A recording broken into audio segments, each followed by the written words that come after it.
All right, here we go. Dun dun dun dun dun dun dun dun dun dun dun dun dun dun dun. Okay, honk. Who's honking? Honk, honk, honk, honk. Come on, honk it.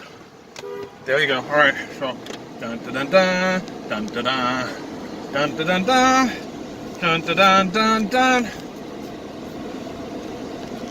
You take off your seatbelt. Get up here. Honk this bitch. Deal. Come on, come on. Well, not yet, not yet. I'm learning. Calmly, calmly, calm. Calm yourself. Go. All right. Enough. Enough. Grow up. Never. All right, so now we're going through the Gilmans, and you can see the entrenched meanders. They blasted through a couple of them, blasted a couple of them off. But the entrenched meanders speak very, very distinctly to something that happened here that just rocks out with its socks out. Now, this view is pretty cool because I think from here you can see the cliffs and the welded tuff unconformity. So it's just, I think, yeah, right about here. Dun, dun, dun, dun, dun, dun, dun.